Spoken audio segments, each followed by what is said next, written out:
Okay, the time is 4:30 exactly. We're going to go ahead and get started. My name is Hannah Corrali. I'm the Program Manager of Community and Economic Development, and I'm Matt Kushner, the Building, Housing, and Planning Director for the City of Lorain. This is public hearing number 4.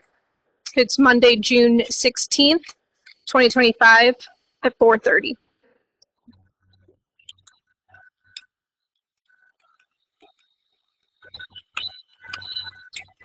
There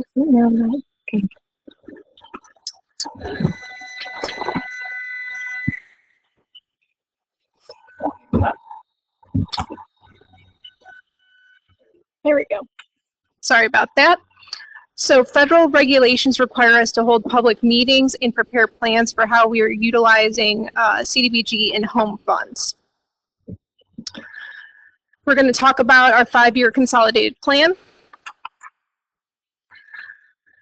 We conducted online survey, planning workshops, worked with Fourth Economy through a competitive RFP process.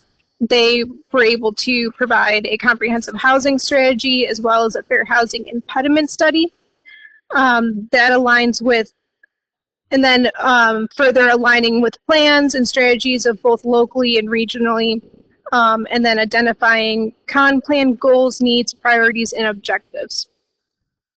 So next we're going to talk about our online survey findings. An online survey was conducted from February 13, 2024 to May 13, 2024. We received 129 unduplicated and completed surveys. Online participation, from the online participation, we were able to receive these plan priorities listed. I'm not going to extrapolate on those, but we can proceed. From our planning workshops, we also received indication of different high priorities, which aligned with the results of the online survey. We held planning workshops at the West Side, which was at Lorain High School, South Lorain, which was at South Branch Library, and Central and East, which was held at Main Branch Library. So from the comprehensive housing strategy, recommendations included partnering, so capacity building, preserving, addressing housing stock conditions, supporting and fostering stable, affordable housing, preparing for aging population, so sustaining, and then growing, increasing diversity and supply of housing. In terms of our fair housing impediment study, recommendations, it included transportation and mobility, increasing that, zoning and land usage, environmental health, fair housing awareness and enforcement, increasing staff capacity, increasing affordable housing options, and also educating the public on permanent supportive housing and transit-oriented projects. Next, we're going to talk about our plan alignment and regional strategy. So in terms of economic development, alignment with the comprehensive economic development strategy with NOACA, the Lorain County Strategic Plan, which focuses on housing, economic development, and sustainability. In terms of the Southside Gateway Plan, housing, neighborhood amenities, and sustainable development. And then Lorain Active Transportation Plan, which includes transit-oriented development. So in terms of our goals, strategies, and priorities, our first goal is housing, and objective 1 is increase affordable housing opportunities. Objective 2 is alignment improvement programs for homeowners and renters. And then goal 3 is, or objective 3 is continue removing blighted properties. Goal 2, homelessness. Objective 1, enhance accessibility to wraparound services. Goal 3, community and economic development, increase neighborhood development and assets. Objective 2, enhance public and social services. Objective 3, improve public infrastructure. Goal 4, non-homeless special needs, so enhance senior and elderly programs and services.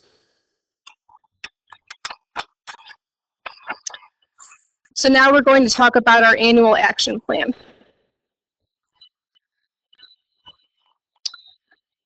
Our anticipated allocation for CDBG funding is $1,403,710. And for home dollars, it's $500,000 for $547,901.90, leaving a total allocation of over $1.9 million. In terms of our anticipated projects, we're putting funding towards administration. For economic development, we're planning on putting funding towards the 360 business loan program. For housing programs, essential home repair and lead abatement program. For public facility improvements, public facility improvement program, Longfellow Park and street improvements. And then for public service, nonprofit organizations, the Emergency Service Fund, and housing counseling.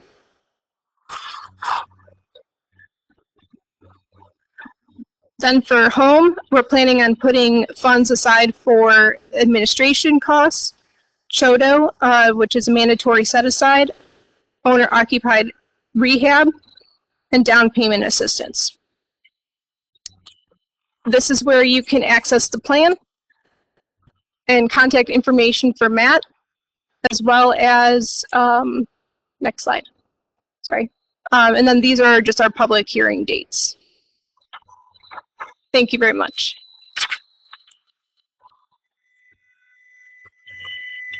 Seeing no questions.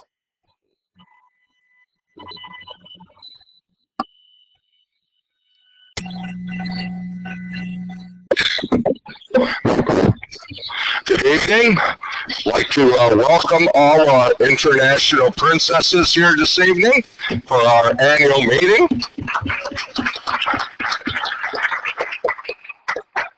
Please be advised that any disruption to City Council meeting is not permitted per Ohio Revised Code 2917-12 and Council Rule 47. Please silence your electronic equipment and rise for the prayer and pledge. Please remain standing. After the pledge, there will be a moment of silence. Ms. Carter, will you please lead us? Heavenly Father, we come before you with grateful hearts for the privilege of serving our community. Tonight, we are especially thankful to serve with guests by our sides, representing the rich tapestry of heritage that make up our international city. We are honored to stand together, united in purpose for all to see. Grant us wisdom and discernment as we deliberate and make decisions that impact the lives of those we represent. Guide our thoughts and words that we may reflect integrity, compassion, and fairness. Help us to embrace unity in our diversity and to honor every voice and perspective. Bless this council and our administration as we introduce and consider items for the betterment of our city and all who call it home. May our efforts this evening contribute to the growth of our community and bring hope, healing, and opportunity to all. Amen. Amen. Now I ask that you Pledge allegiance to the flag of the United States of America and to the republic for which it stands, one nation, under God, indivisible, with liberty and justice for all. Okay, we need to take a moment of silence. Please. Thank you. A moment of silence for our law director, Pat Rowley, and the passing of his mother.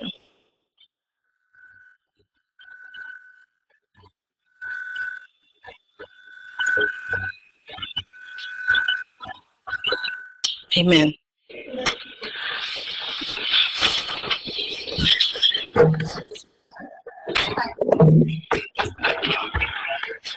Madam.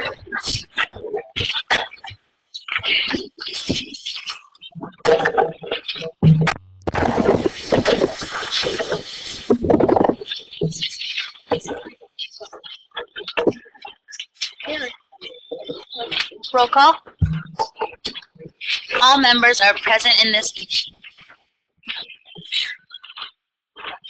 Introduction of the 2025 Lorain International Princesses.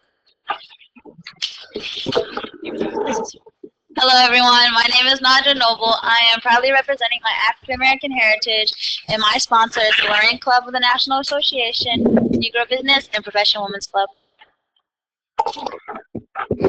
My name is Nora Selesky. I'm representing my German heritage, and my sponsor is the Harbor Town Community Church.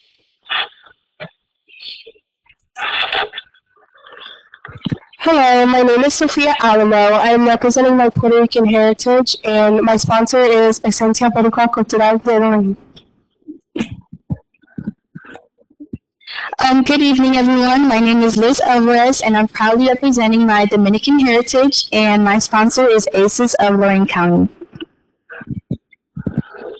Hello, my name is Destiny Perkins, and I'm representing my German heritage, and my sponsor is Amherst Men's Noonday Club. Good evening, everyone. My name is Sakaria Washington, and I'm proudly representing my Haitian heritage, and my sponsor is Lorain County NAACP. Good evening. My name is Brianna Benjamin, and I'm representing my African American heritage, and my sponsor is ACES of Lorain County. Hello, everyone. My name is Anise Milagros Ortiz Silva. I am proudly representing my Puerto Rican heritage, and my sponsor is El Centro de Servicios Sociales.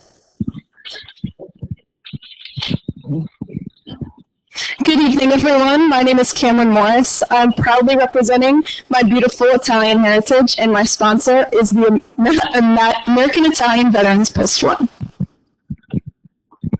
Good evening, everyone. My name is Ali Gott. I am proud to represent Hungary, and my sponsor is the Berlin Congregational Churchmen's Group.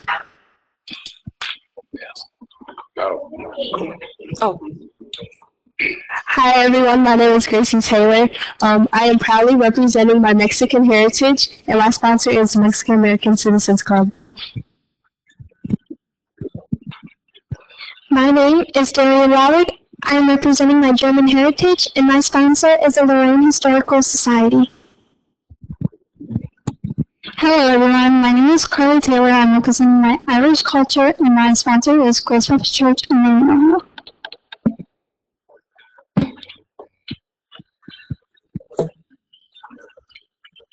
Yes.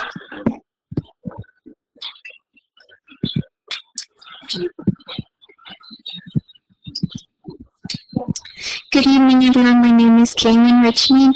I'm proudly representing my Irish culture, and my sponsor is the Good Knights of Lorain County. Hello, my name is Natalie Dower. I'm proudly representing my African American heritage, and my sponsor is the Lorain Public Library. Hi, everyone. My name is Madeline Layport. I'm representing Italian, and my sponsor is Italian American Legion. Hello, everyone. My name is Gabriela Damantia. I'm representing my Mexican heritage, and my sponsor is the Mexican Mutual Society. Hi, everyone. My name is Allison Morea. I'm proudly representing my Puerto Rican culture, and my sponsor is the Lorain Education Association. Hi, everyone. My name is Deborah Bilbao.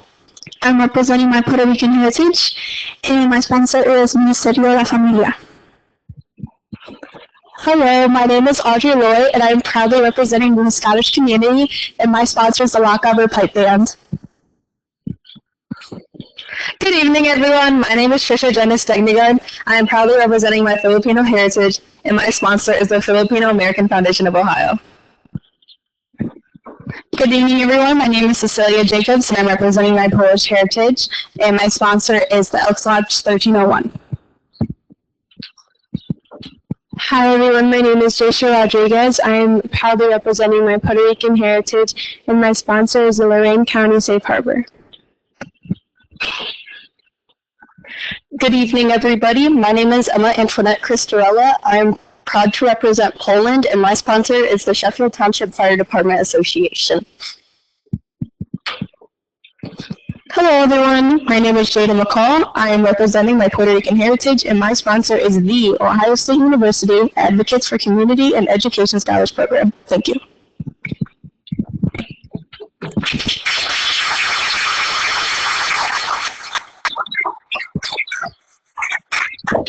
So this is the first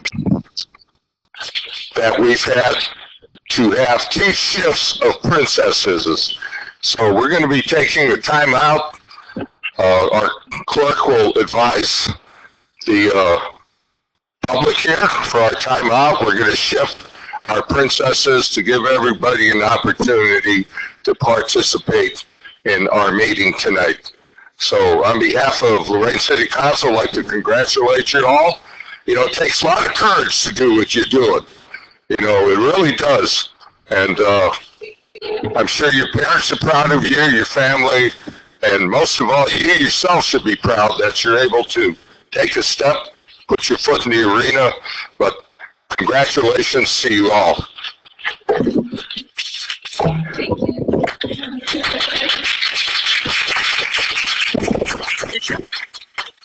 Disposition of minutes. Am I supposed to keep reading?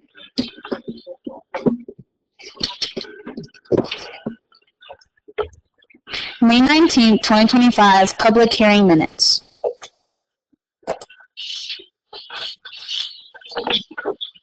Ms. Rogowski? Sorry, Ms. Rogowski?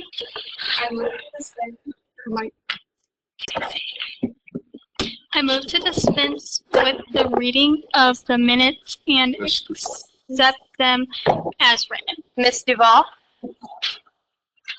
I concur. Please vote.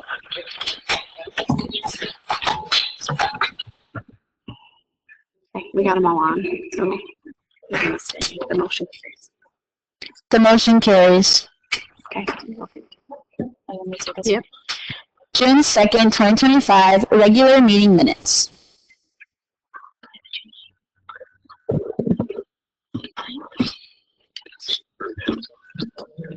Mr. Demakia? I move to dispense with the reading of the minutes and accept them as written.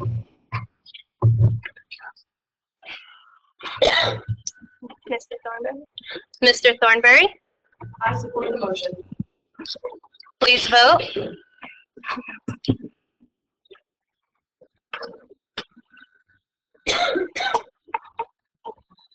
Ms. Balsi, please vote. Thank you. Mr. Demakia?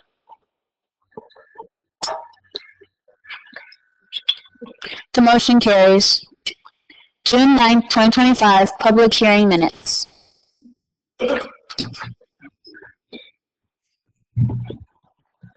Ms. Helen? I move to dispense with the reading of the minutes and accept them as written. Mr. Nutt? I second the motion. Please vote.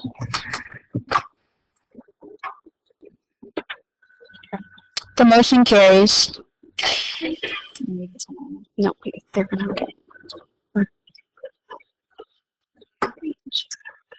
And then I read the thing.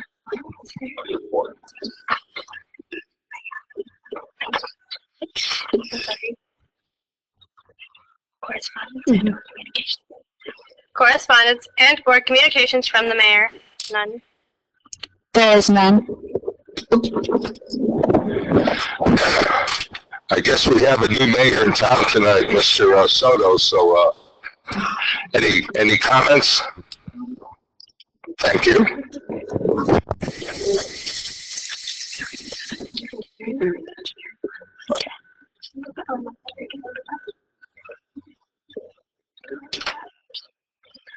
Correspondence from dictators, boards, commissions.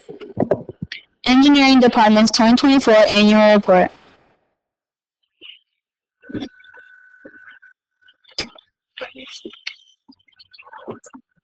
Ms. Duval? I move to receive and file the correspondence. Ms. Carter? I support the motion. Please vote.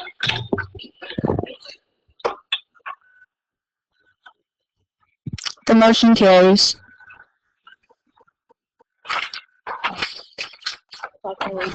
Yep. Correspondence received from the Parks Department introducing the Living Legacy Trees of Remembrance initiative. Mr. Net? I move to receive and file the correspondence.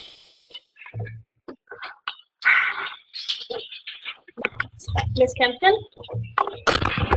I support the motion. Please vote.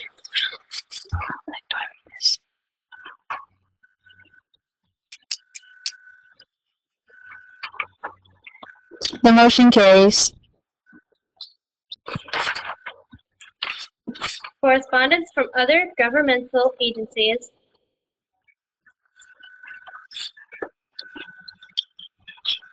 Okay. Mr. Thornsberry? I move to authorize the clerk to notify the board that no complaints have been received. So now I read it. Excuse me, Mr. President. We have to read that caption first. Sorry. Notice from the Ohio Depth of Liquor Control advising of a stock ownership application for Beaver Park North Inc. doing business as Beaver House located at 6000 West Erie Ave, Building 2, 4403, 8th Ward. Mr. Thornsberry? I move to authorize the clerk to notify the board that no complaints have been received. Ms. Ringolewski? Your mic's on. I support the motion. Ms. Springowski? I support the motion. Please vote.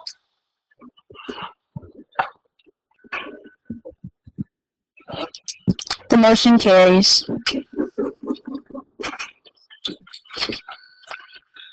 Correspondence from the general public. Correspondence received June 9, 2025 from Charter Communications advising council of the submission of their quarterly franchise fees for the period of January 1st, 2025 to March 31st, 2025 in the amount of $263.59.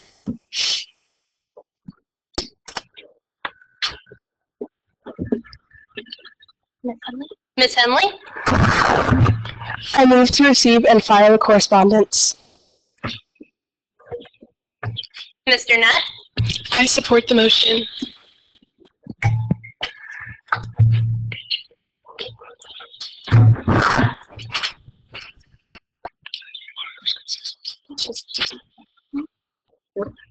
Was there support?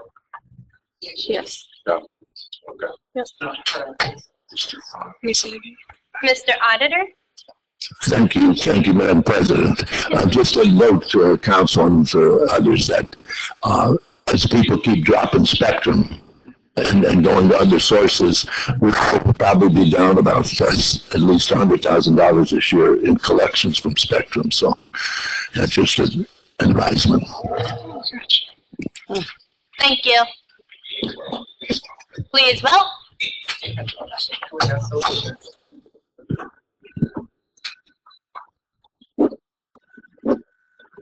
Mr. Arroyo, please vote. Ms. Spelcy? Oh, okay.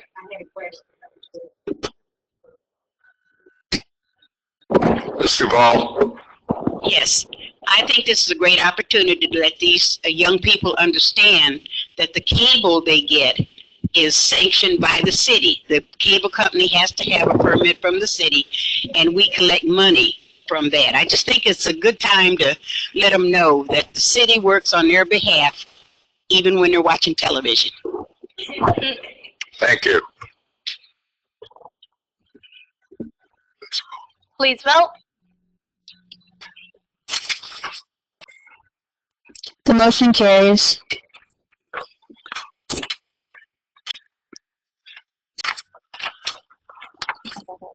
Okay. Correspondence received from Poise Entertainment regarding their 4th annual event at Veterans Memorial Park on July 4th, 2025. Ms. Kempton? I move to receive and file the correspondence. Mr. Nutt? I support the motion. Please vote.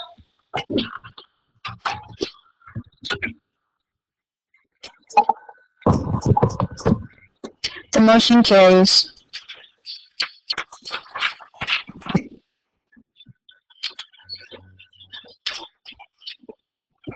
Public comment. This evening, we have 7 members of the public signed up to speak out. Our first speaker is Dr. Jay Smith.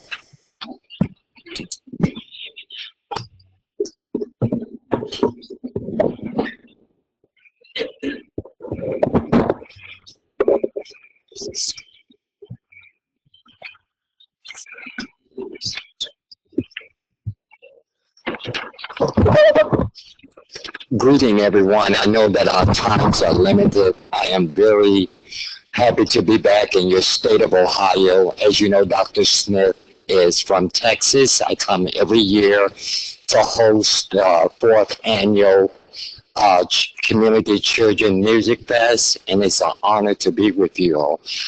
Nevertheless, Dr. Smith has been an educator for over 30 years plus and still moving. We have one of the greatest programs on the earth globally, the You Can Do It program, Poise Entertainment Education Company. Statistics say 92% of the arts and entertainment industry has the most effect on our children today. I urge you, gun violence, school shootings, is on the rise. One way that we're going to identify this major problem is through the arts and entertainment industry. You have your packages in front of you. Please review your package. I have a team of staff from Case Western Reserve University, and along with my staff as well from various parts of Ohio. I am here to let you know that we are very proud every year. We have made a milestone with this 4th annual Music Fest. We have a budget there. I am anticipating, if possible, with all due respect, to ask each council member, sponsors, and partners for a donation of $500 per council people or for a partner or a sponsor. Our budget is running close to $50,000, and we need your support. It is highly important that we are concerned about our children. Our children is the asset. We must not leave no stone unturned. I thank you guys in the past and over the years. You have done an outstanding job for our communities and our children. So let's keep moving, effective and productive. And I want to say on that note, thank you for all of your support and your generous donations. Again, may God be with you and may God keep you accordingly. Thank you. Thank and you. At this time, I have my staff to continue. Your 2 minutes is up. It's only, do we have 4 individual? Okay, excuse me. I understand. Just for the records, state your name and address for the record. Thank you. Members of council, my name is Dr. Larry Rossoff, representing Poise Entertainment. Your package in front of you has a number of documents. The one on the top, the value of arts and entertainment to children. I teach my dental students when they're talking to patients, we don't sell dentistry. What we do is we emphasize and communicate the value of the service that they're providing. And this document is an expose of what the value of arts and entertainment is to our children. And it's real. You can see with all the distractions in the world, the arts and entertainment can keep that civil sense of responsibility in the right direction. So I encourage you to read this. I'm going to just walk through a little bit of what's in the binder. Our 4th annual Children's Music Festival at Veterans Memorial Park, 12 to 6:30. The flyer is here. You'll see the incredible education, music and entertainment that we're going to be providing. Just a wonderful opportunity to enjoy and relax and make a good day out of the 4th of July. We've got documents. We're very pleased, and my Sherry is going to talk in a moment. Sherry Kahn, her father, well known to the mayor who recommended us to provide the entertainment. She'll speak to that. The mayor has endorsed and is encouraging those to participate as well as he has over the years. We have documents that show what we're trying to do from the code of purpose, our mission statements, and what we're all about in terms of improving the lives of our children and in turn improving the welfare of our community. We've got a budget that you can see here, as Dr. Smith was referring to. And again, it would be so wonderful if members of the council, through their departments, would consider making a donation to contribute to the well-being of our children and the value that this program will be providing. One of the things that you're going to hear when you come is Janelle Walker. She is a graduate of the Poise program. She'll be there singing the national anthem, and we look forward to that. Thank you very much for your time. Our third speaker is Shari Kong. Hello, and thank you for having us. Thank you for coming. My parents have been in the entertainment business for over 60 years, and it's their legacy that they gave it to the family to continue. We were honored by Mayor Bradley, Poise Entertainment Education Company, to participate with them for July 4th Annual Children's Festival. And we are more than excited to be here. When you come July 4th, you're going to have the very best time. We have so many amazing acts for the children and the community. We have great bands, and we have food trucks, and we're going to be there. And I hope all of you are going to be there to celebrate this unbelievable festival. This is a picture of my parents. And my father and mother also had a radio station who my father would bring in Hollywood entertainment. We did all the president, he did like 8 or 9 of the president's inaugurations, and we did Bob Hope, Jay Leno, you name it, my father, Tom Jones, you name it. These are older people, but maybe not in your generation. But my father played in the Jimmy Dorsey band. I know this isn't in your generation, but that was a big deal. He knew nothing else but entertainment, and he told me you could change your child's life, because my father started when he was 4, and he was a natural. He was a percussionist, and he just loved it. He said, Sherry, if we give a party, we're going to see smiles on people's faces.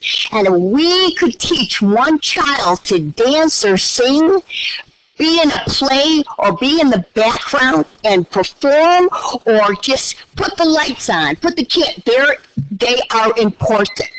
We could change children's lives. Until this day, he gave, and we do still give, to all causes what has to do with children and animals too. We love our pets too. But I hope we see each and every one of you, and I am carrying my parents' legacy, Marty Con Entertainment. And my time is up, so I must leave you all. Well, I just want to send hugs and kisses and love to all of you, and we will make you happy. I promise you. Join us July 4th, and you will smile and have a snow cone. Our fourth speaker is Jennifer Burns. Hi, everyone. I am the Executive Business Director of Poise Entertainment Education Company, and we just want to say thank you for all your time and thank you guys for having us here today, and I'm just going to close it out with that, because I'm not going to take as long as Sherry did. Thank you so much.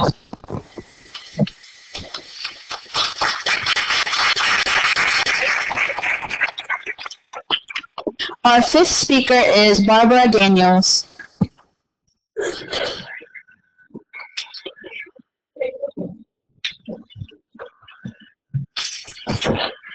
Hello, you all. My name is Barbara Daniels. I live at 420 West 15th Street. I was a police officer. I was in the service, and I love my community. What I'm here for is the poor lighting on the streets of Nativity Manor at 420 West 15th Street. It is terrible around there.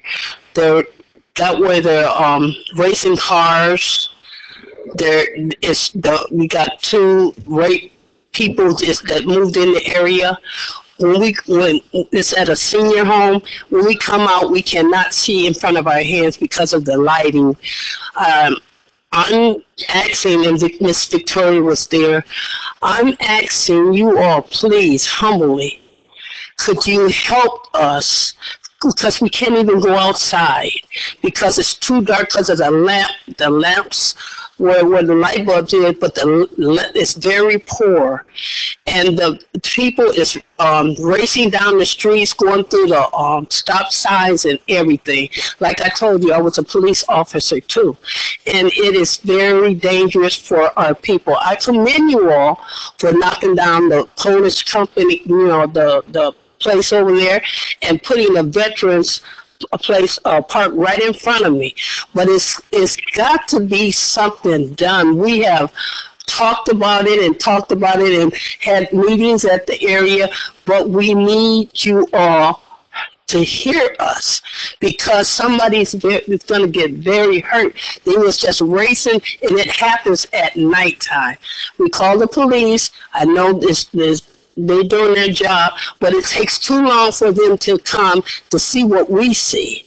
And I just ask you all, please help us because we got senior citizens on their walkers and can't even sit out there because it's terrible. So would you please help us? And I really would appreciate it. And break-ins, cars been broken into, and it's terrible. So please help us. I beg you.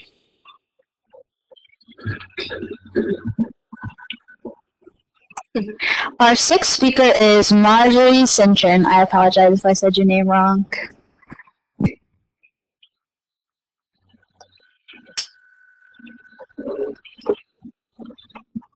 Hello, my name is Marjorie Cintron. I'm representing my mom that lives in 420 West 15th Street in Nativity Manor.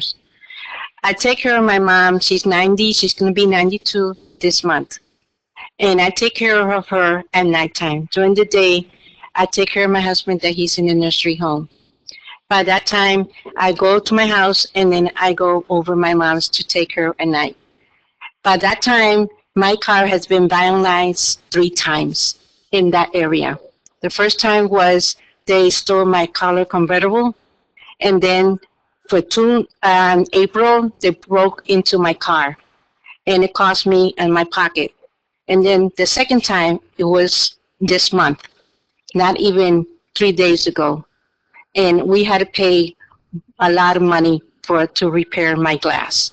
So we're, like Barbara said, we are begging you to please be more lighting. Every time they come and the policeman comes in and they cannot see who really did it because the lighting is not enough and the cameras cannot catch who did it.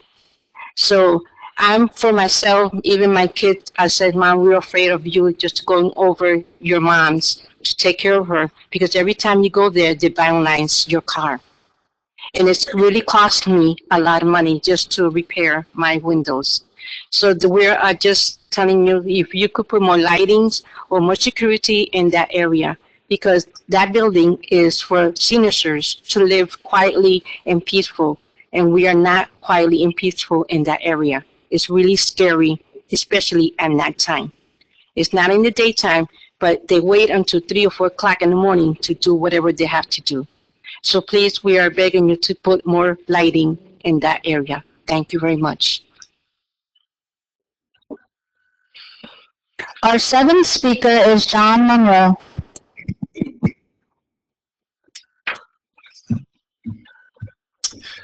Good evening, ladies and gentlemen. My name is John Monroe. I'm with the law firm of Manser Gavin. I represent Sandy Springs Development, LLC. We're requesting your support for the 3rd reading of the approval for Phase 5 of the Sandy Springs subdivision plat.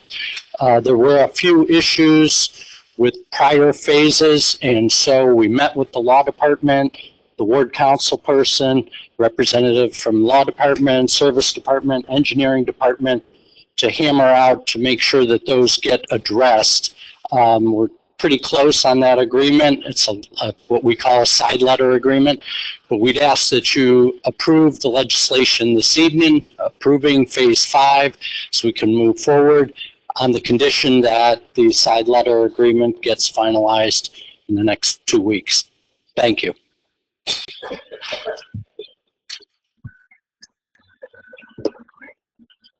Committee reports? There is none. At this time, we will entertain a motion to take a 5-minute recess so that we can switch princess groups.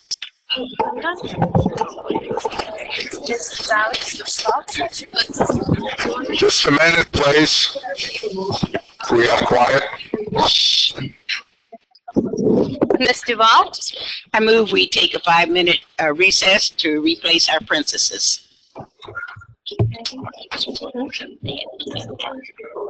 Mr. Demakia? I support the motion. Please vote. The motion carries. Again. I feel really bad for those folks in the senior home. I live beside. Hi, how are you? How's your grandmother? She's yeah, just trying to get better. She's asking her when she's gonna make her public debut. Hopefully soon. She should be at the pageant, so. Okay. Or she might be at the breakfast too. Or you should be at the breakfast, right? Yeah. You'll probably either see her that day or at the pageant. All right. Well, good luck, baby. Thank you so much. Yeah. You speak very well, so thank you. You should do well. Just don't give the regular answers, that everybody gives. Please have your seats.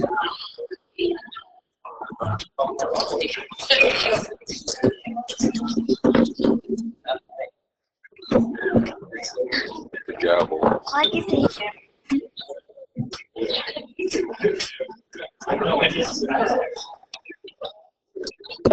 Go ahead. We're resuming the meeting.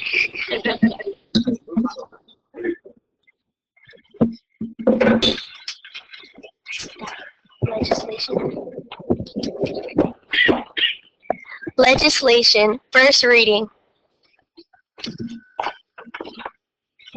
Introduced by Ms. Spellacy, a resolution recognizing and commending the 2025 Lorain International Princesses and the Lorain International Association.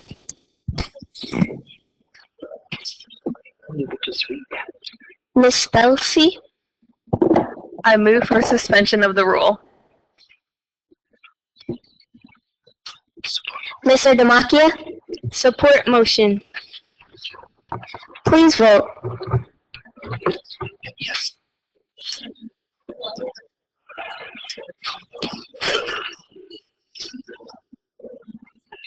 The rule is suspended.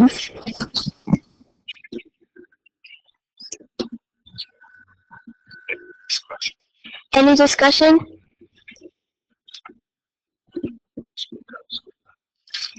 Mrs. Springowski?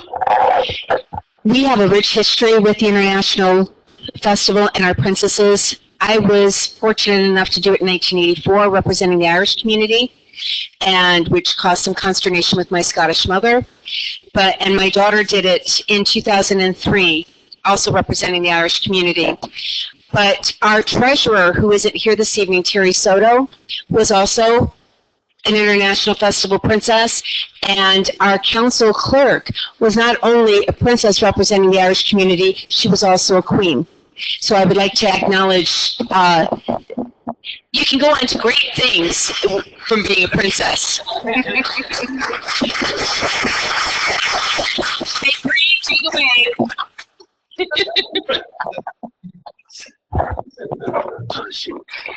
Mr. Demakia? Since my light's on, through the chair to all the princesses, I just want to wish you the best of luck as you guys go through this. I know it's a very challenging process. I appreciate the work that you're putting into it. And again, thank you all for being here this evening, and good luck in your futures. Thank you.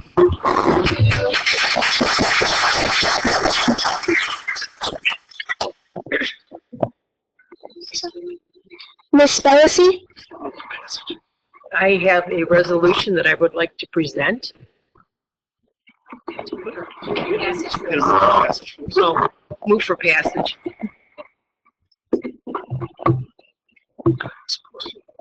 Ms. Skamachia? Oh, support. Please vote.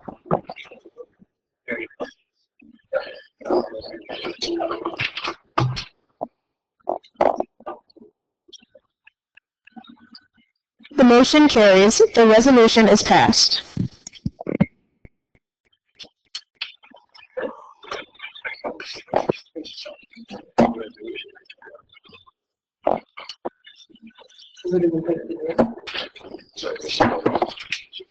Ms. Spelisi?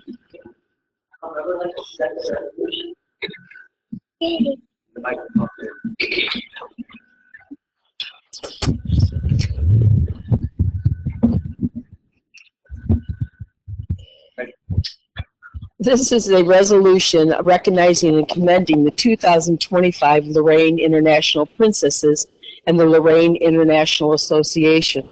I have been a member of the LIA for probably the last 15 years. It's a wonderful organization to give this opportunity to these young ladies and to the city of Lorain to express their nationalities and be a part of a group of a few, really. When you think about it, over the years, not everybody has done this. Chris has been our president the last 4 or 5 years. Chris Rewalk, right? And then Rachel Cosmo is our new pageant, chair, Princess Committee chair. My daughter Natalie, who was over there, she was also a queen. I was a little stunned when she won that night. I was fell out of my chair, like, what? Then they told me I had to get a float. And I'm like, a float? How am I going to park a float? So I quickly called the mayor, Poroshenko at the time, and said, I need a place for this float because it's not going to be in my driveway. So we quickly put it with the fire department in one of their empty bins when they were moving to a different area, which was great. But I'm going to let Chris now talk a little bit about the International Association. We are having a breakfast on June 25th, and I'm hoping that all council members will consider buying a ticket to support it in residence in the city of Lorain. Chris? Hello, my name's Chris Rewalk, as she had mentioned. Thank you very much, Mary. Thank you, Rachel, and I'll hand it off to Rachel in just a moment. But mainly, I want to invite everybody to the 57th Annual Lorain International Festival and Bazaar. A lot of people think of the festival just as what happens down at Black River Landing, but it actually kicks off on Tuesday of next week at St. Peter's Church with the celebration of sacred music.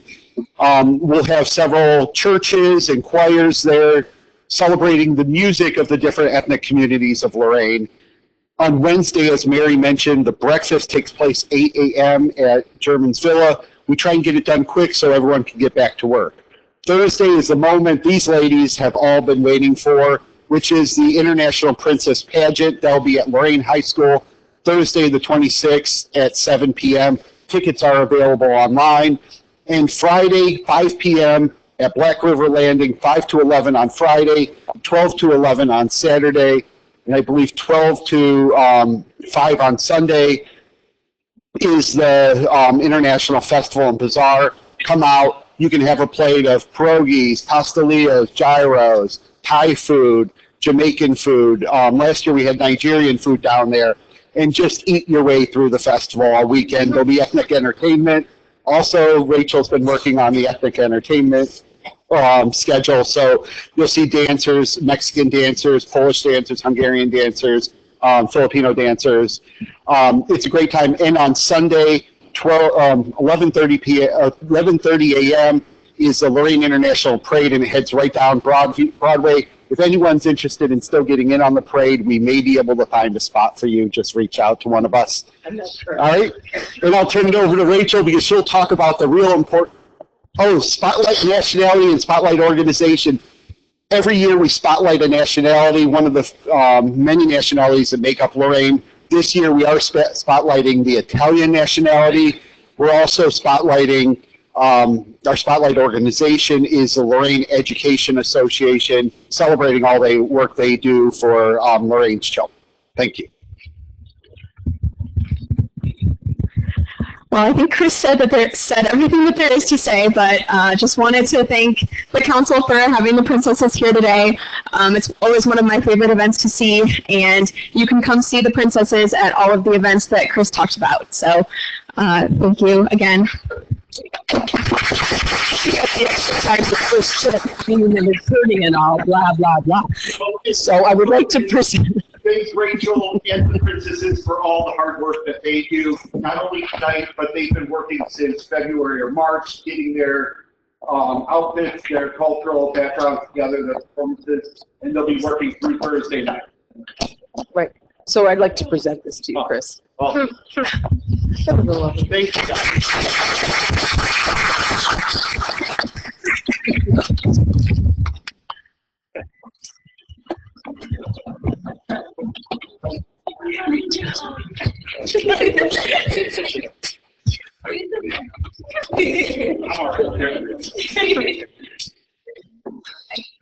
Item B. Introduced by Mr. Nutt, an ordinance amending the Lorain Codified Ordinance, Chapter 505, Section 505.18, Wild Animals and Farm Animals Prohibited, and establishing Section 505.25, Keeping of Chickens. Mr. Nutt? I make a motion to send the matter to subcommittee.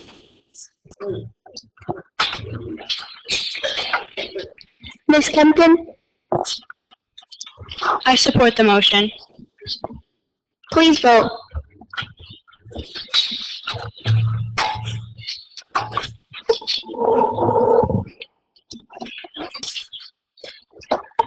The motion to send the matter to committee is defeated. Please keep your lights on. Voting no are Ms. Springowski, Mr. Demakia, Ms. Henley, Ms. Carter, Ms. Moon, and Mr. Thornsberry.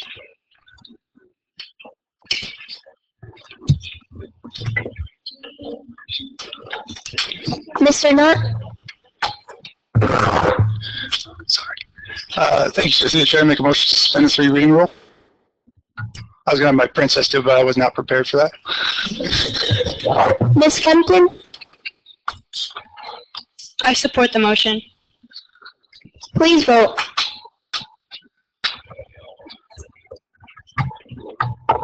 Ms. Duvall, please vote.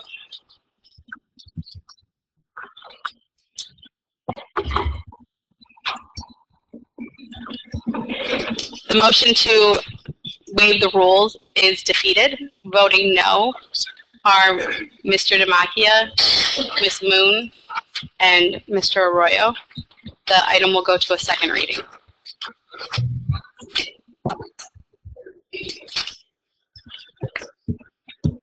What did I say? Part C. Part C.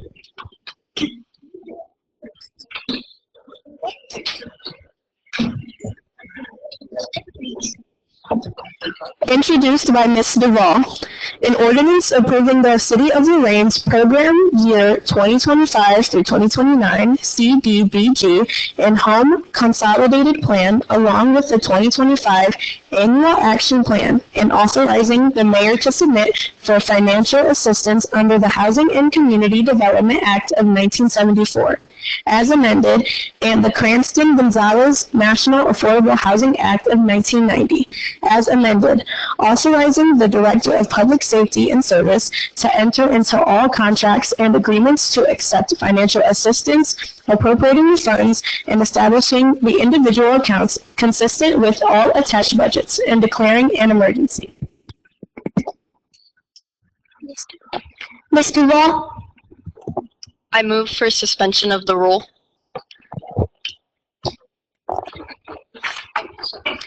Mrs. Henley?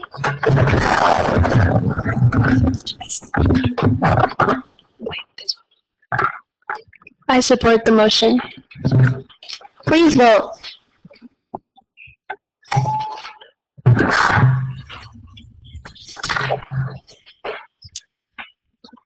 Vote. The rule is suspended.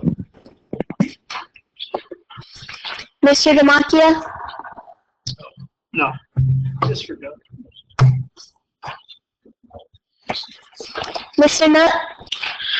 Thank you. Through the chair, just had a couple of quick comments and questions about this matter. I see our Director of BHP's in the audience. First off, obviously appreciate all this information. If you have the opportunity to read through it, it is absolutely very informationally dense, but I think it really gives a really good picture of where we're trying to move to in the future for the city of Lorain.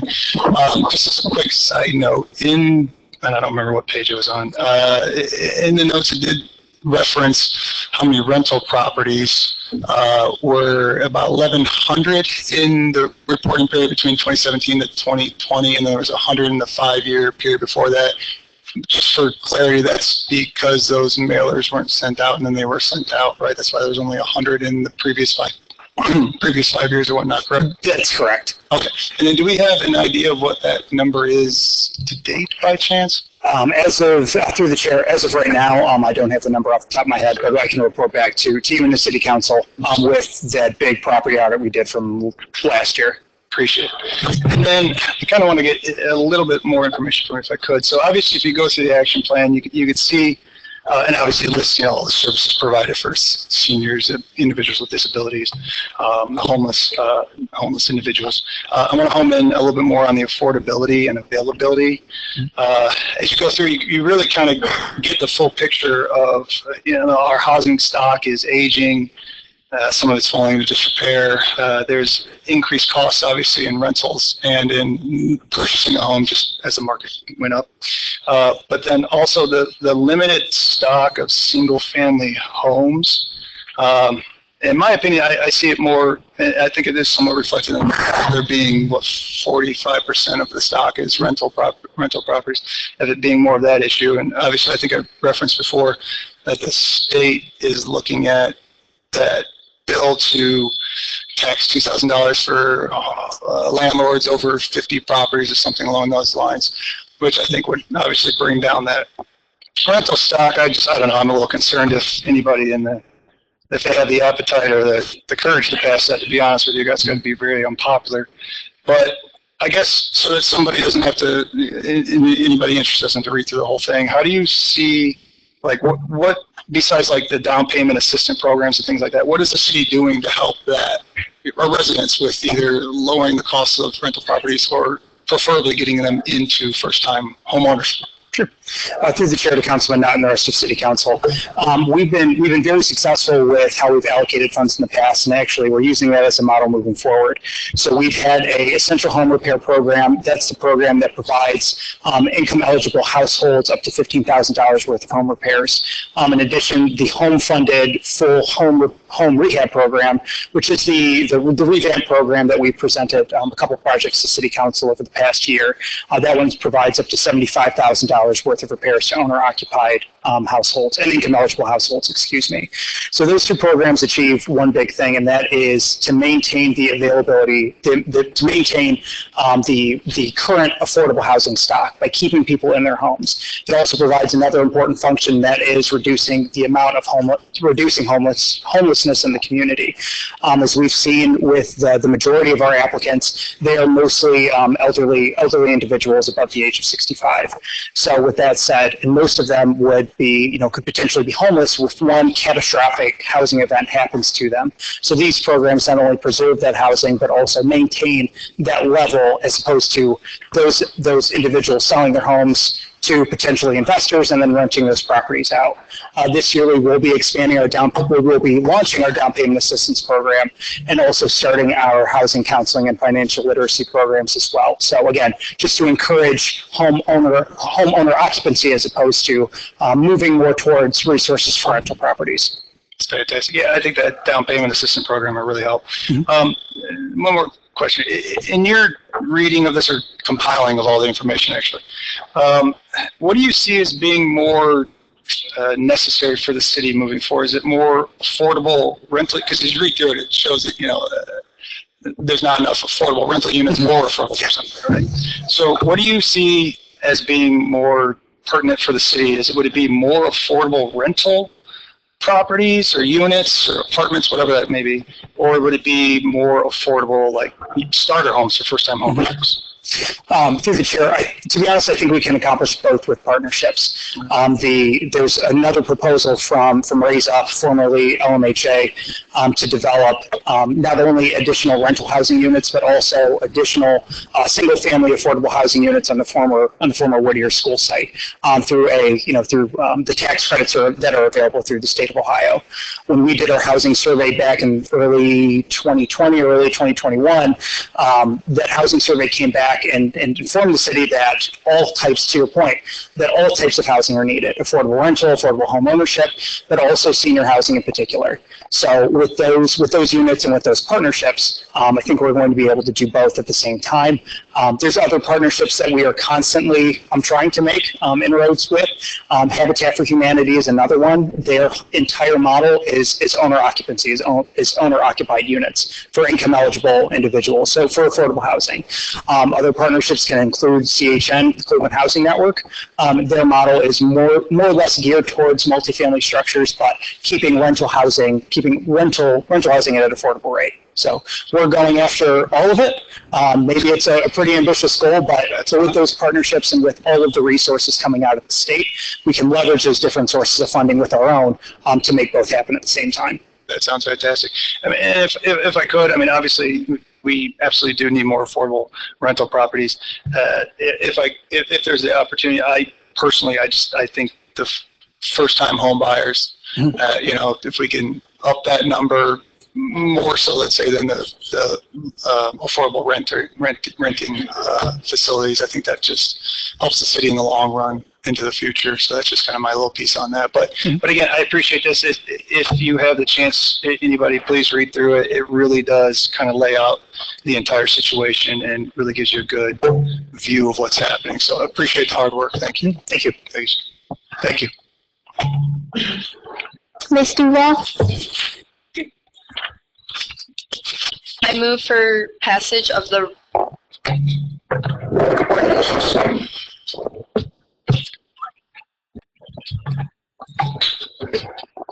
Mrs. Henley?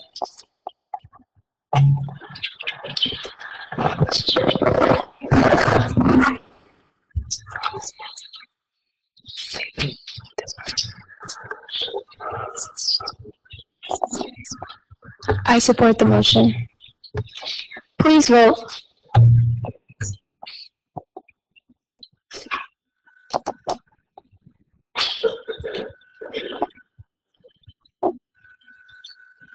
The motion carries. The ordinance is passed. Introduced by Mr. Arroyo, an ordinance amending ordinance numbers 4 through 21 and sections 1151.04 prohibited signs and 1151.06 signs permitted by District of Lorain codified ordinances. Mr. Arroyo? I move for suspension of the third reading rule. Mr. Thornsberry? I support the motion. Please vote.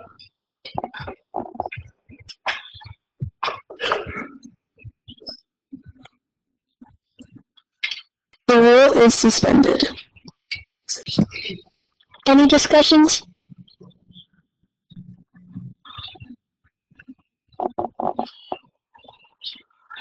Mr. Arroyo? I move for passage. Mr. Nutt? I support the motion. Please vote.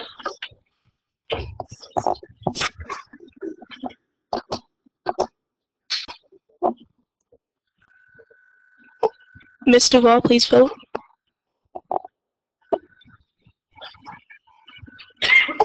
The motion carries. The ordinance is passed. Item E.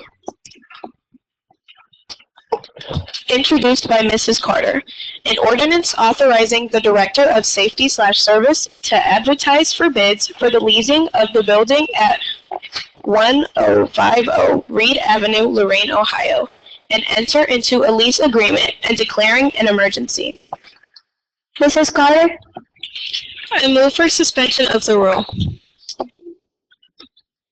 Mrs. Springowski? I support the motion. Please vote.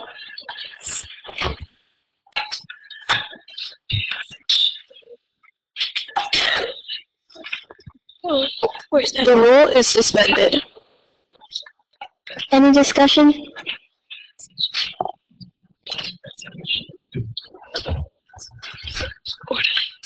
Mrs. Carter? I move for passage of the ordinance. Mrs. Springowski? I support the motion. Please vote.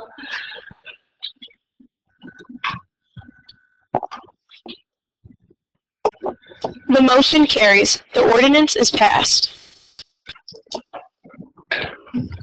Item F. Introduced by Mr. Demakia. An ordinance updating chapters 1535 of the Lorain Codified Ordinances, illicit discharge and illegal connection control. Mr. Demakia? I move for suspension of the rule.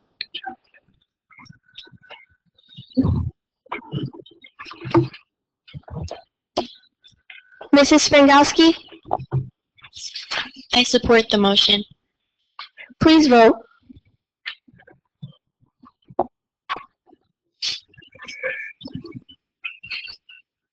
The rule is suspended. Any discussion? Ms. Duval? Yes. In looking through that, I was wondering, is there any need to include the water department in terms of looking at this? Because, you know, we have to have the chemicals and other stuff.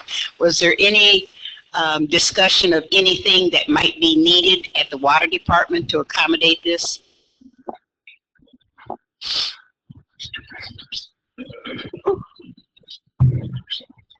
Mr. Vandersalven? Through the chair to Councilman Duval. Now our stormwater manager has a pretty good handle on things. What this does is this clarifies through some comments by the EPA as to things that are considered safe to discharge in the stormwater system. For example, when we first passed the ordinance, we allowed dechlorinated pool water to be discharged. One of the edits you see tonight is to add that it also needs to be debrominated and desalinated to be safe to discharge in the storm sewer system. Would that mean that the homeowner is responsible for doing that? Yes, that is correct. Yeah, otherwise, they're allowed to discharge it through the sanitary sewer system. Thank you.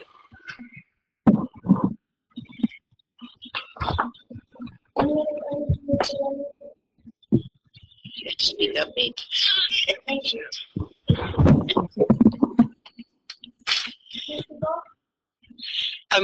I'm sorry. Mr. Wall? We move for passage. Mrs. Springowski? I support. I'm sorry. Please vote.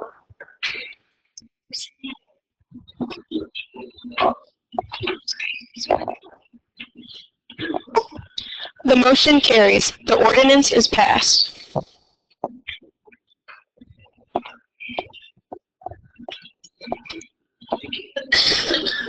Item G. Introduced by Mr. Thornsberry. An ordinance authorizing the mayor to submit applications to the Ohio Public Works Commission Integrating Committee for year 2027 funding for the replacement or rehabilitation of certain roadways within the city of Lorain and declaring an emergency. Mr. Thornsberry? I move for the suspension of the rule. Mr. Nutt? I support the motion. Please vote.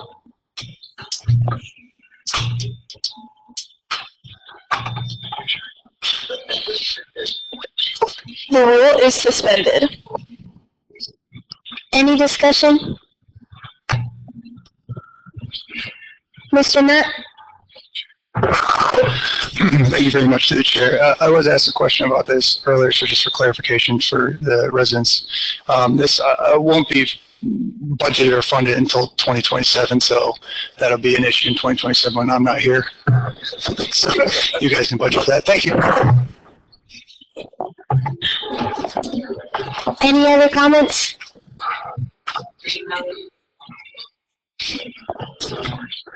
Mr. Thornsberry? I move for the passage of the ordinance. Mr. Nutt? I support the motion. Please vote.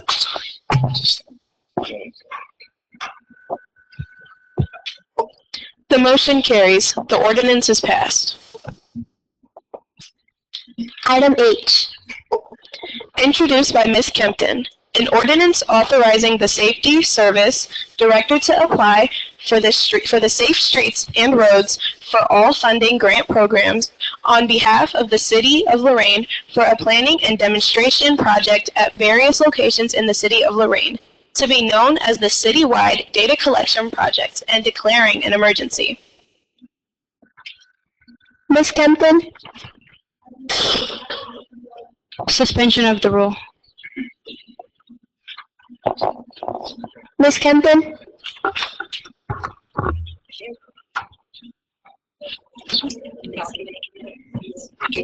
I move for suspension of the rule. Ms. Carter? I support the motion. Please vote.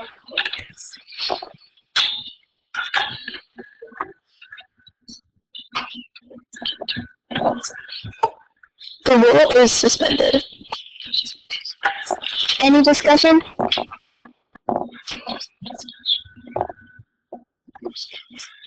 Ms. Kempton? I move for passage of resolution. Mrs. Carter? I support the motion. Please vote.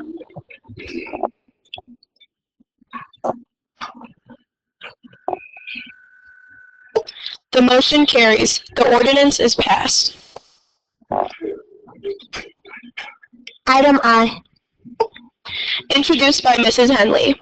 An ordinance to vacate a portion of East Lawn Street between the north property line of 1402 Root Road and the south line of 1334 Root Road, and extending 179 feet to the east as depicted in Exhibit A, attached hereto.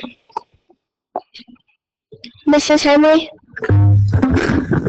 I move for suspension of the rule. Mr. Demakia? I support the motion. Please vote. Which one? The rule is suspended. Any discussion?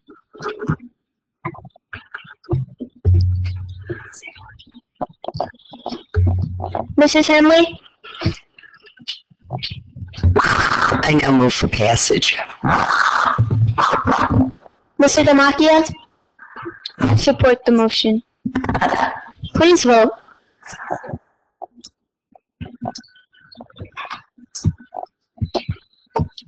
The motion carries. The ordinance is passed. Item J. Introduced by Ms. Moon. An ordinance assessing the cost of abating nuisance by removing litter and deposit of garbage, rubbish, junk, etc. during the current calendar year and declaring an emergency. Ms. Moon? I will. I'm lost. I move for suspension of the rules, sorry. I move to suspension of the rules.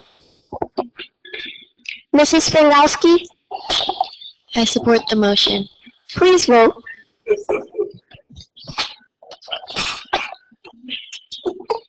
The rule is suspended. Any discussion?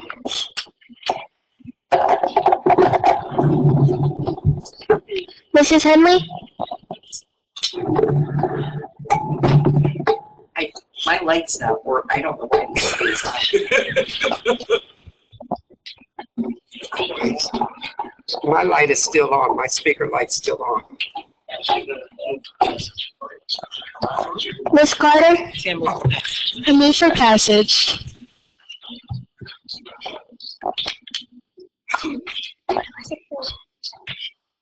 Discussion?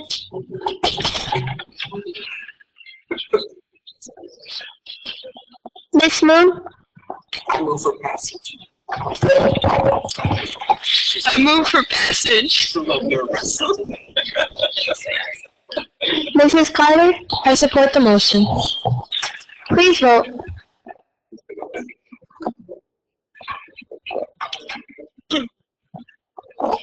The motion carries. The ordinance is passed.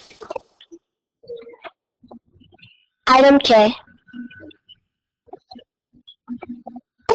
Introduced by Mr. Nutt, an ordinance authorizing the issuance and sale of general obligation notes in anticipation of the issuance of bonds in a maximum principal amount of $2 million for the purpose of refunding notes originally issued to pay the costs of road improvements to State Route 611 and U.S. Route 6, as further described herein, together with any necessary appurtenances thereto, and to pay the cost of issuance for said notes and declaring an emergency.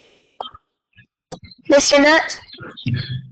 I move for suspension of the three reading rule. Mr. Thornsberry? I support the motion. Please vote.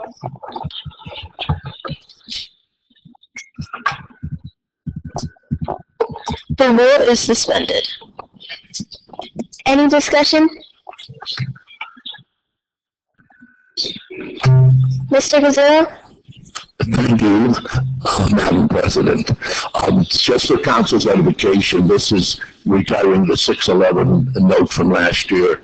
I wanted to go to bonds this year, but didn't have the following information from the auditor's office to do that. The next ordinance is $650,000. Will pay the rest of OPWC for us for this year. And we'll probably, the city will go to bonds next spring for both of these, plus the sale of Tower Boulevard and OPWC for next year's phase. And that'll keep us in pretty good shape and funded properly for the next 2 fiscal years. Thank you. Mr. Roth? Move for passage. Mr. Nutt? I have a question. Let's just go. I support the motion. Please vote.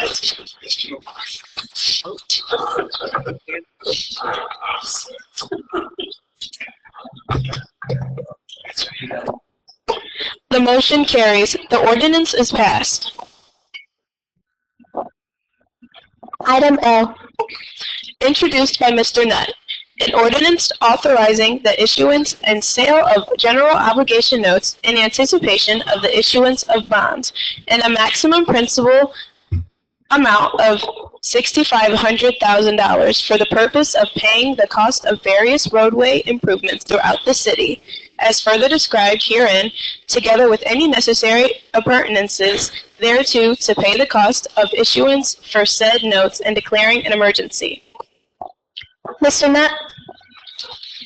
I move for suspension of the 3 reading rule. Mr. Roth? Concur. Please vote.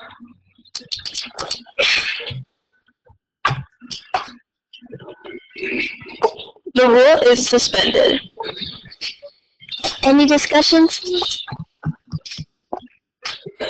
Mrs. Springowski? Yes.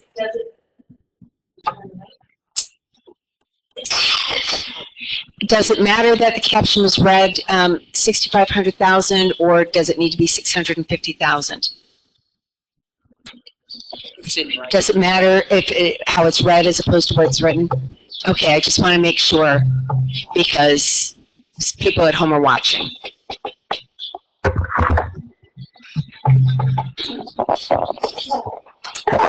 Mr. Nutt? Thank you, through the chair. Just a quick comment. I appreciate the auditor answered a few of the questions I had on the last item.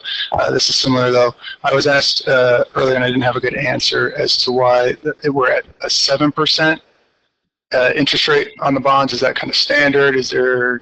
I just did not have a good answer for why it was 7%. You got, Mr. President, the percentage for the bonds, you mean, until we bid the notes, till you bid it, you won't know. Okay, so that's more of a placeholder until we get our actual interest. I can't speak in the mic there, so I can hear you. That's more of a placeholder until we actually get until they're bidded out and we actually get quoted a percentage. Are we locked in at a 7%? I was asked. No. So we don't know that percentage rate until we actually get. Right. Okay, thank you. I did not have a good answer when asked earlier. Thank you.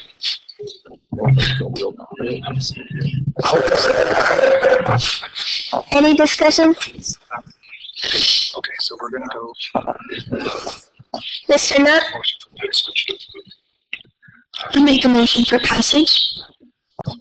Mr. Wall? I concur. Please vote.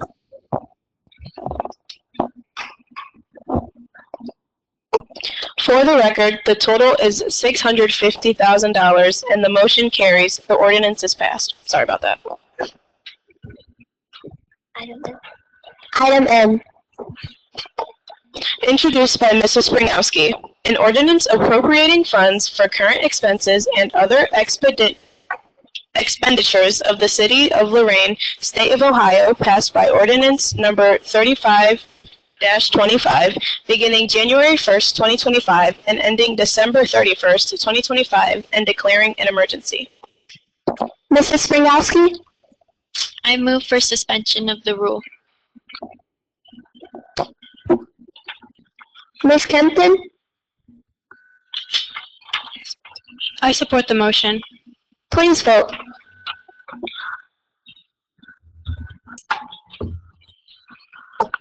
The rule is suspended.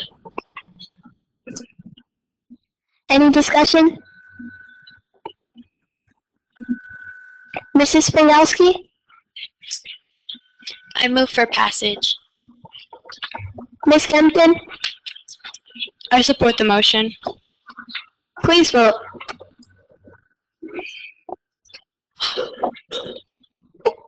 The motion carries. The ordinance is passed.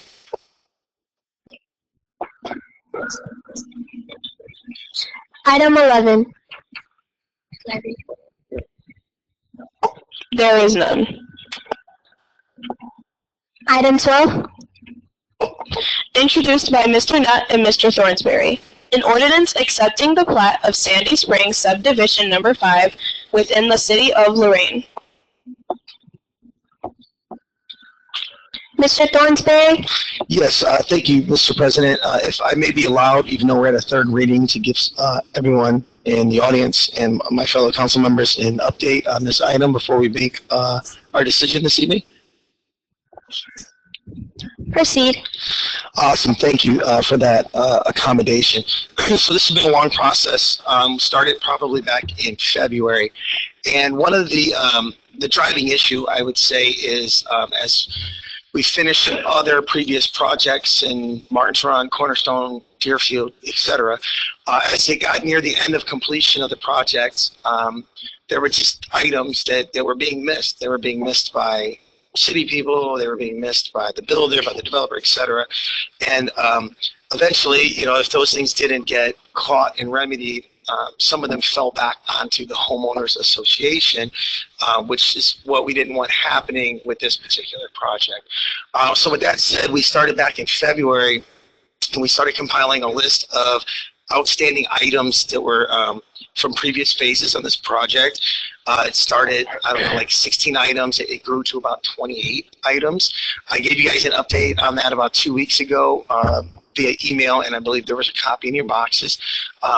Working diligently with the development team, we've cut that list down from 28 down to, I believe it's there's 3 or 4 outstanding items left. So we've done 24 of the 28 items. The problem is that the last 2 remaining items, like, literally cannot be completed until the project is completed. One of the items is a low common area that needs built up. And guess where the dirt's going to come from to build that low area up? From the basements of the new houses that we need to approve tonight so we can have the dirt to fix that. The other item is related to ponds, and those ponds can't be finalized until the construction is done, because sediment, we try to keep it out, but little dirt and debris, we have to try to keep it out of those ponds. Those ponds aren't finished until all the construction is finished, etc. So again, what we've done, as the lawyer for the development team stated earlier, we sat down last week and we hammered out a side letter agreement. They submitted one to us. We countered to them. They countered back. This was literally going on as of 5:30 today. I believe as of 5:30 today, we finally have a tentative agreement on the contents of that letter. You know, it's a good letter when they're not happy about it. Kate's not happy about it. It means we came to a pretty good, I think, consensus on these items. And most importantly, I think we're protecting the homeowners association. We don't want these things not to get done, and then the development gets turned over to the homeowners association, and then they get stuck paying the bill. So, and I will say, I've worked very diligently with the development team. There's been times they've been angry at me. There's been times I've been angry at them, and that's kind of how it's supposed to work. But again, they've been great to work with through this process. A lot of these items on this list, they're like not even things that they did. You know, they turn around, they sell lots to the builder, Ryan Homes, and then Ryan Homes has some contractor come in and crack a sidewalk or back over a street light or an electrical outlet. And those are the kind of items that we're trying to get fixed that have been missed in previous items. So again, they've been fixing things that you know, they had nothing to do with breaking, to be honest with you. So with all of that said, we have not signed this letter because it's just, like I said, we just reached the TA today at 5:30. So some people might be concerned, hey, you know, are we still protected to make sure this letter gets signed? And I would say absolutely. Multiple city officials sitting here have to sign off on this plat before it's delivered to the development team. Safety Service Director, Engineers Department, even our own Clerk Dahl. And until this side letter agreement is signed, which I anticipate happening as early as tomorrow, you know, we're not going to sign off on that. So with that, I would say on the condition that all parties sign that side letter, I think this would be a good step forward. And I feel the residents of my ward are very well protected. Thank you. Mr. Demakia? I support the motion. Since I granted Mr. Thornsberry the honor of speaking, since traditionally we don't have discussion, I see we have a couple other lights, so I'm going to extend that to the other council members who are here also.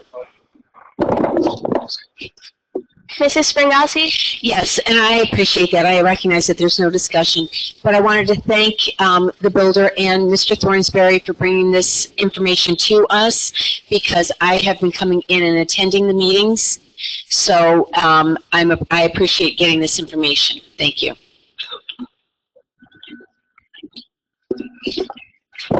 Ms. Duval? Yes, I appreciate us being able to protect the citizens of Lorain, but it begs a question. What about the process needs to be changed so that we don't have to go through this with every development? What is it, something on the city side? Is there, you know, what is it? Because the next people that come in may not have a fighter for them like Josh has fought for his people. So what is it we need to do to make sure that we don't have the same debacle in other development?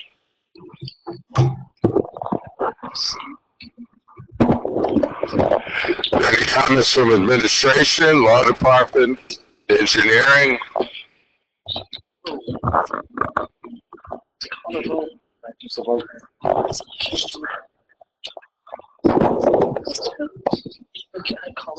Mr. Riley?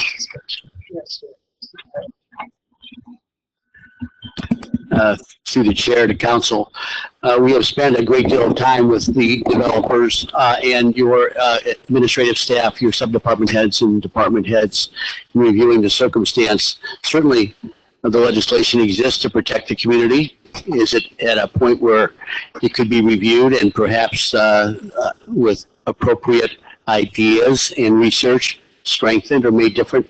Certainly that's the case, but to suggest that the legislation itself as it currently exists does not protect the community really is not accurate in my opinion. These projects come with their own inherent problems, and it's not always the case that execution of a problem is what you would hope it to be. So in this particular case, these problems arose and they've been addressed, and I think in a responsible way. The discussions that have been had with my department, the administration, and other departments and the developers have been hard discussions, and they have been frank and direct.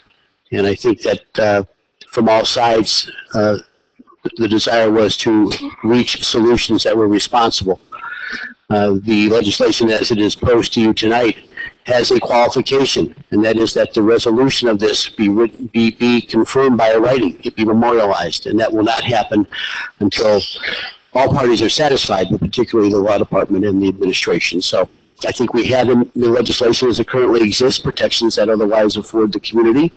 The expectation that all subdivision work will ultimately be realized in a way that's appropriate and good.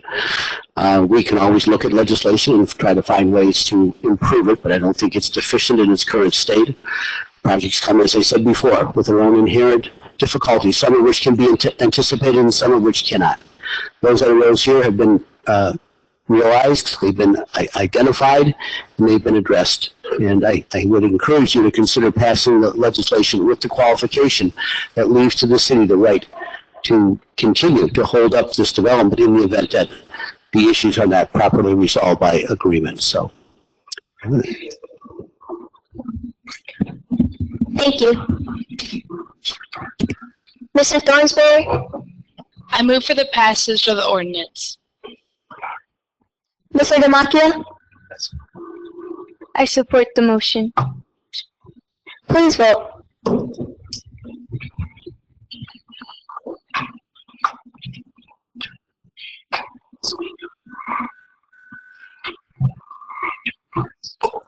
The motion carries with one dissenting vote from Ms. Spellacy, 2 dissenting votes. Wait. No. Okay. The motion carries with 1 dissenting vote from Ms. Spellacy. The ordinance is passed.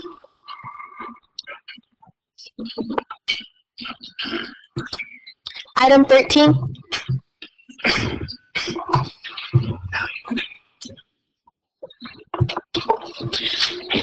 July 14th, the Streets and Utilities Committee will discuss the SWAB biannual report. July 14th and October 13th, the Finance Committee will meet for a quarterly budget update. Any other committee calls?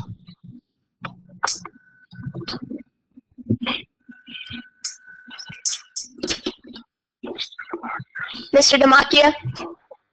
Yes, through the chair to City Council and Clerk Dahl. I work with Clerk Dahl to call a Police and Fire Committee meeting. I asked Clerk Dahl as well as the LPD to pull legislation around e-bikes and scooters. I think it's just, I've received quite a few complaints about those things. So I think it'd be time to take a look at that legislation and maybe see if there's something we could do to revise or amend said legislation. But I'll work with Clerk Dahl on scheduling that committee meeting. Thank you.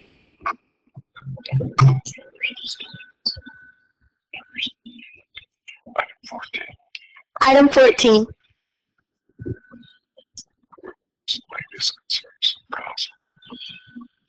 Miscellaneous concerns from the council?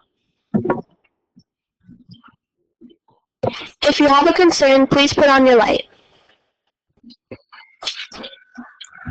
Mr. Thornsberry? Yes, thank you. Through the president to the administration, again, huge thanks to Safety Service Director Ray Carrion. If you've been on the west side, you know that the train has finally moved. Let's hope it stays moved and we can enjoy beautiful vistas of the lake this summer. So thank you, Mr. Carrion. Ms. Spellacy? Yes, on behalf of the Lorain International, it starts next week, as we had said. Tuesday with sacred music, Wednesday the breakfast, Thursday the pageant. I do have tickets here if any of the council people would like to buy them and support this organization. They are $20 a piece, and the breakfast is at 8 o'clock. And usually, it starts right on time, and people are out of there by 9:45, 9:30, 9:45. Okay, thank you. Mr. Nutt? Thank you, through the chair. I just want to thank the princesses for being here. I think they all did an amazing job. I appreciate my two amazing princesses. I wish they could both win, maybe share the crown. But thank you for coming and kind of learning a little bit about how we try to get through our agenda. Do you have any comments? Thank you.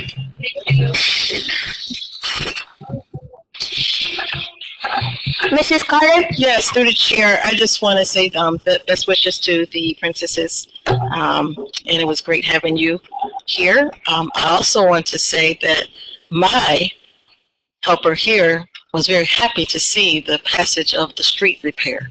So, as many of us. So, thank you. Ms. Kempton? Yes, I want to thank the princesses for coming out as well. I do want to talk very quickly. I met with the residents of Nativity on Friday, and I sent an email to the gentleman at Ohio Edison about the lights around there. It is very dark. The park that we've spent a lot of time and money getting in shape is also very dark. I don't know if there potentially could be some lights in there around the flags. More lights mean less crime. That's just a fact. So I have met with them, and hopefully we can get some more lights around that building. Thank you. Mr. Wall? Yes, I want to thank Acting Chief Failing. He gave me the news that our auxiliary people who will be handling non-moving violations are going to be up and on the job tomorrow. So everybody that has their car parked on the grass, please move it. Also, I'd like to thank the city for their Safe Streets initiatives. Through them and through the work with the Public Health Department, we were able to have a end of the year celebration at Frank Jacinto School, in which we had 25 kids that received bicycle safety information and equipment. And I'm hoping that the city will really embrace the idea of training those children when they're young, so that maybe we won't have e-bikes on the sidewalks and whatever. I also want to thank the Building and Housing Planning Department. This was a massive report that they submitted to us today. It just shows the intricacies of how a city is run. And I'm so glad that the young ladies were here, and maybe you got an experience of when you can influence things going on in your community and take that up with you into your future life as governors and presidents and senators, okay? Thank you. Mrs. Springowski? Yes, we're having a problem with the ATVs again and the dirt bikes. Until this year, I had never seen it in my particular neighborhood. They're coming up behind us, and the dirt bike guys are pulling wheelies and riding wheelies down East Skyline. Now, if you've driven down East Skyline, that's a really bold move, because you're taking your life in your hands with all the ruts and the potholes. The ATVs that are running up and down there are coming from across Skyline over Levitt and coming down through the area. They're not stopping for stop signs. I've got some older people that are walking their neighborhoods, and some of them they're all on walkers. I've got some young families that have small children that are learning to ride their bicycles, and I'm concerned about their safety and people walking their dogs. These people that are riding the ATVs and the dirt bikes, they're not motorcycles, they are dirt bikes. You know, take it to the townships. If you want to have that type of recreational equipment, I'm all for it. I grew up on it, but I also lived in the country. You cannot have them in an urban setting. And you have to have the consideration for the safety of the other residents. So we need to I don't know how we're going to crack down on these people. A lot of them are not wearing protective equipment. I really don't want to scrape anybody up off the pavement. All right, that's not in the job description. But we've got to do something about these scofflaws. It's a small quality of life issues that start building and get into a bigger issue for the residents. I am getting a lot of complaints on it. I'm also getting a lot of complaints on the high grass. I've been letting it go because of the rainy weather. People can't get out to do it, especially if they've got a service. It's been too difficult. But that moratorium we are no longer in no-mow May. We are now into June. Yes, you're going to cut your grass. So, thank you. Ms. Mims? Thank you, Madam President, and also International Princess. Blessings to you all. I'm kind of going to miss it. My granddaughter was in it last year, so I'm kind of missing it, but I'm going to be there dancing with you. June 19th is Juneteenth. Some places are going to be closed, some offices, some banks. And also on the 22nd at General Johnny Wilson, they will be having a Juneteenth celebration starting at 2 o'clock. Now, it's not that bad in South Lorain, so don't be scared. Come out. Support us like you do everything else. We would really appreciate it. This is a goal that we have been working on for years, and Kenyatta Hawthorne, she does a wonderful job. Free food, free everything. I want to thank Ms. Donaldson for yesterday at Lakeview. Unfortunately, I couldn't make it, but I heard it was very successful. There's a lot going on for the Juneteenth, so, educate. A little bit of education doesn't hurt you, but come out and support. We would appreciate it. It's a 6 o'clock, 2 to 5.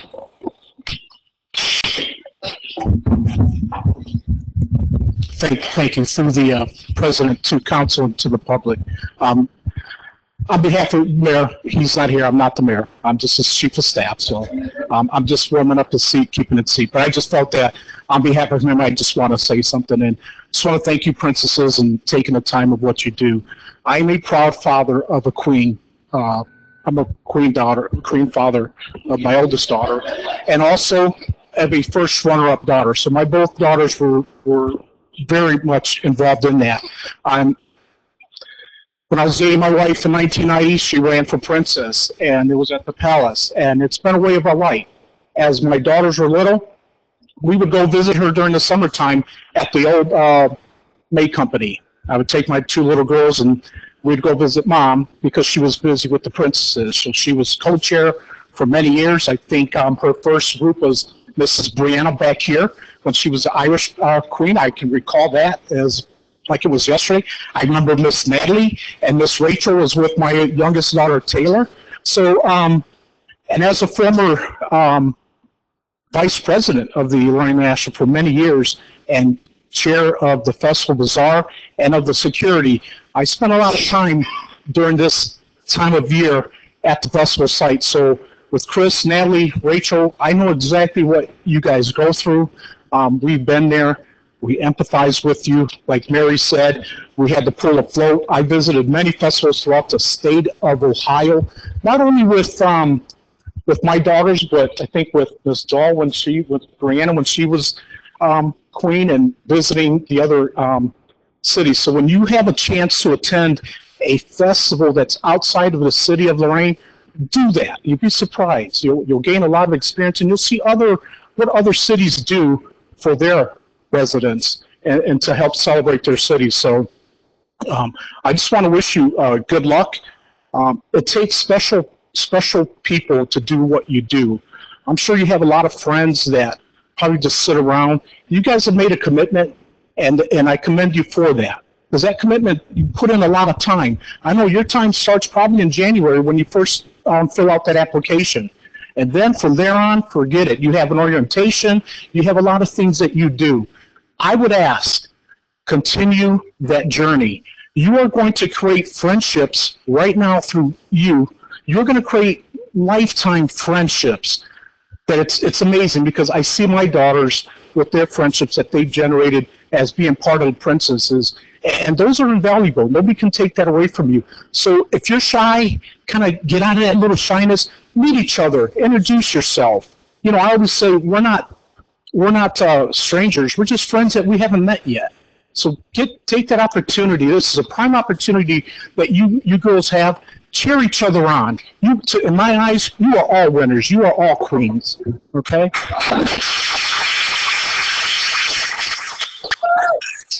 So I will leave you with good luck. And again, please participate. Wear your costumes.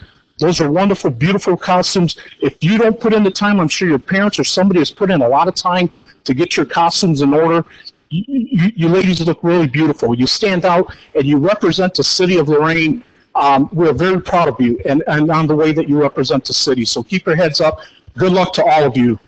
Thank you.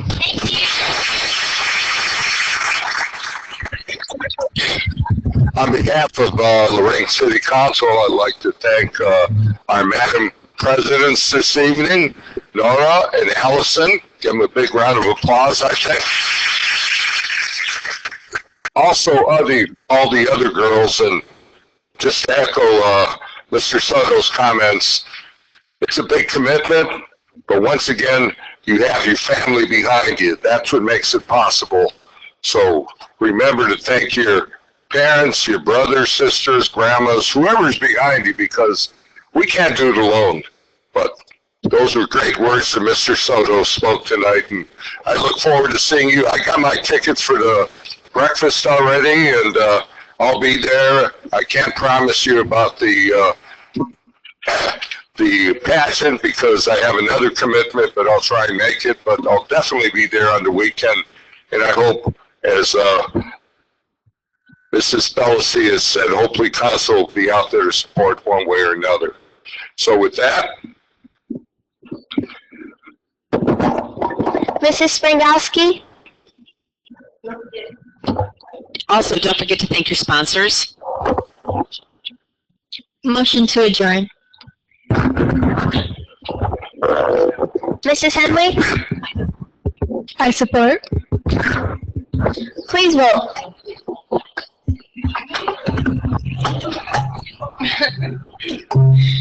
The motion carries with one dissenting vote from Mr. Demakia. Meeting adjourned.